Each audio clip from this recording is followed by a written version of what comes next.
আসসালামু আলাইকুম বন্ধুরা। পাটিসাপটা পিঠা ছোট থেকে বড় সকলেরই ভীষণ প্রিয় একটা পিঠা। আর আমরা যখন এই পিঠা বানাতে যাই তখন হয়তো প্যানে আটকে যায়, নয়তো ভেঙে যায়। আমরা ঠিকঠাকভাবে পাটিসাপটা পিঠা বানাতে পারি না। কিন্তু যদি আপনি আমার এই ভিডিওটা আজকে পুরোটা দেখেন, একদম স্কিপ না করে, তাহলে কিছু গোপন টিপস ব্যবহার করেছি যেগুলো আপনি ফলো করে খুব সুন্দরভাবে পিঠা বানাতে পারবেন, যেগুলো পরের দিন পর্যন্ত অনেক নরম থাকবে। আপনি একদম পারফেক্টভাবে পাটিসাপটা পিঠা বানিয়ে নিতে পারবেন। তো বন্ধুরা, ভিডিওটা শেষ পর্যন্ত দেখার জন্য অনুরোধ রইল।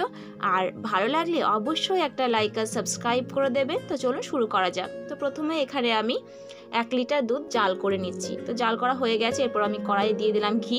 এরপর 1 চামচ সুজি দিয়ে ভালোভাবে 10 সেকেন্ড মতো আমি সুজিটাকে ভেজে নেব। তো সুজিটা ভাজা হয়ে গেছে। এরপর আমি দিয়ে দিলাম দুধ। তো ওই 1 লিটার দুধ আমি এখানে দিয়ে দিলাম। দেওয়ার পরে আমি দুধটাকে অনবরত নেড়ে ঘন করে নেবো। তো এখানে দুধটা ঘন হতে থাক, ততক্ষণে আমি ব্যাটার রেডি করে নিচ্ছি। তো ব্যাটারের জন্য এখানে নিয়েছি 1 চামচ চালের গুঁড়া।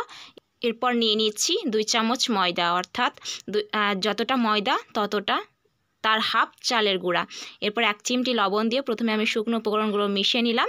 এরপর আমি তরল দুধ দিয়ে প্রথমে আমি ব্যাটারটাকে রেডি করে নিচ্ছি। অল্প অল্প দুধ মেশাতে থাকবো, প্রথমে পুরো দুধটা দিয়ে দেবো না। আপনি চাইলে এটা জলেও করতে পারেন। তারপর এখানে আমি ব্যবহার করছি নলেন গুড়। আর এই গুড়টা এখানে ব্যবহার করাতে পিঠের স্বাদটা অনেক গুণ বেড়ে যাবে, খেতে কিন্তু দারুণ লাগবে। তো আমি প্রথমে ব্যাটারটাকে খুব ভালোভাবে রেডি করে নিয়েছি। অনবরত ফাটিয়ে নিতে হবে ব্যাটারটা। দেখুন কতটা স্মুথ হয়েছে, আর থিকনেসটা দেখুন কতটা। ঠিক এভাবে ব্যাটার রেডি করতে হবে। এরপর আমি ব্যাটারটাকে আধা ঘন্টার জন্য রেস্টে রেখে দেবো। তো আর এরপর আমি এখানে নিয়ে নিচ্ছি 4 চামচ গুঁড়ো দুধ আর নিয়ে নিচ্ছি 2 চামচ কর্নফ্লাওয়ার দিয়ে খুব ভালোভাবে মিশিয়ে আমি ওই যে দুধটা ঘন করতে দিয়েছিলাম ওইটার মধ্যে দিয়ে দিলাম। দিয়ে দেখতেই পাচ্ছেন। তো সরি বন্ধুরা, আমি স্কিপ করে গিয়েছি, দেখানো হয়নি। তো আমি দুধটার মধ্যে দিয়ে দিয়েছি। এরপর দেখুন দুধটা কতটা ঘন হয়ে গেছে। এরপর আমি অনবরত নাড়তে থাকবো যাতে তলায় না আটকে যায়। তো দেখতেই পাচ্ছেন মালাইটা হয়ে গেছে, একদম রেডি। খিরসা একদম রেডি হয়ে গেছে। এরপর আমি একটা তাওয়া বসিয়ে দিয়েছি। এবার তাওয়াটা একটু তেল দিয়ে ভালোভাবে মুছে নিলাম।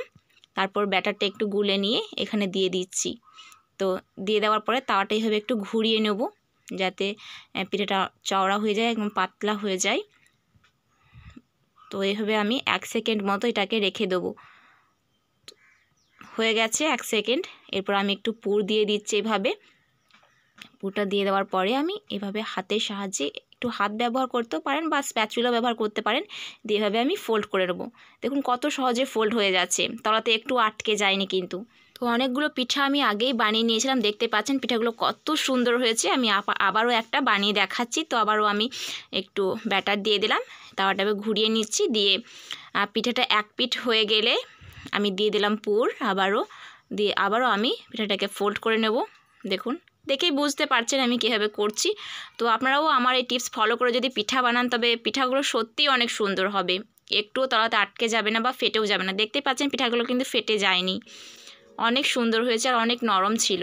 তো ফ্রেন্ডস, আপনারা আমার এই রেসিপি ফলো করে অবশ্যই বাড়িতে একবার খিরসা পাটিসাপটা বানাবেন, অনেক ভালো হবে খেতে, একদম প্যানে আটকেও যাবে না, অনেক নরম থাকবে।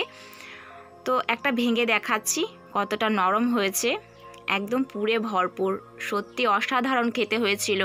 আমার এই রেসিপি যদি আপনাদের একটুও ভালো লেগে থাকে তো অবশ্যই একটা লাইক আর সাবস্ক্রাইব করে দিয়ে যাবেন। দেখা হচ্ছে নতুন কোনো একটা রেসিপিতে। আল্লাহ হাফেজ।